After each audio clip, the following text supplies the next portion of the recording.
کی حبیب نے منع فرمایا، فرمایا کوئی اونچا اللہ اللہ نہ کرے، جب کوئی نماز پڑھ رہا ہو، سو رہا ہو تو اس کے سامنے اونچا ذکر نہ کرو۔ کہتے ہیں میں ایک دن اونچا اونچا ذکر کر رہا تھا، اونچا اونچا میں ذکر کر رہا تھا، کیونکہ عشق لگا سی کھیڈاں کھیڈ دی نوں، تے مینوں کھیڈاں بھل گئیاں، میں کجل پایا سی یار دے ویکھنے نوں، پھر او دی یاد وچ روندیاں ہی ڈل گئیاں، حیدر شاہ اس گلی کدے نہ رول دی، پر ہن تے رول گئیاں۔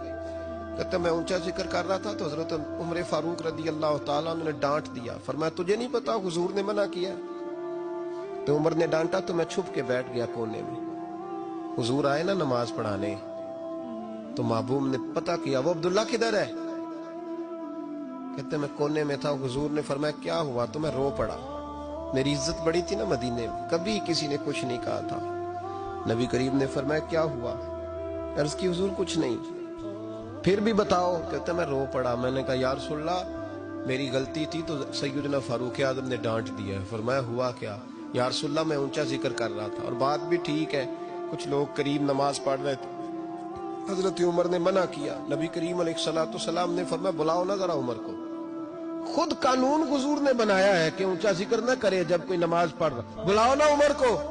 جناب عمر آئے تو حضور نے فرمایا عمر میرے عبداللہ کو کوئی نہ ڈانٹے، کسی ان پڑھ سے، کسی دیہاتی سے، کسی بھولے سے انداز دیکھے حضور کا، اسے کوئی نہ ڈانٹے۔ تو پھر حضور نے فرمایا تمہیں پتہ ہے یہ میرے لیے کتنی تکلیفیں برداشت کر کے آیا؟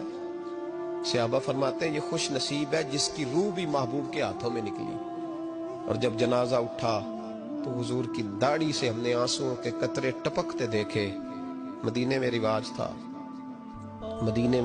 تھا کہ قبر میں قریبی عزیز اتارا کرتے تھے، پر ان کا تو مدینے میں رشتہ دار ہی کوئی نہیں تھا۔ حضرت عمر فاروق اور جناب ابوبکر صدیق کہنے لگے ہم قبر میں اتارتے ہیں۔ جب ان دونوں نے اٹھایا قبر میں گئے تو کہتے ہیں کمال دیکھو اللہ کے رسول ہم دونوں سے پہلے قبر میں اتر گئے، اور حضور نے یل بدایا ون نہایا میں موجود ہے، کب مجھے دو میں قبر میں اتارتا ہوں۔ کہتے ہیں حضور نے تنے تنہا پکڑا، تنے تنہا قبر میں اتارا، پسے مردن فرشتوں نے جو تلاشی لی تو کیا نکلا؟ فقط ایک دل کے گوشے سے خیال مصطفیٰ نکلا۔ نبی کریم علیہ السلام نے قبر میں رکھا اور ساتھ فرمایا اے اللہ میں آج شام تک اس سے راضی تھا، تو بھی اپنے کرم سے اس سے راضی ہو۔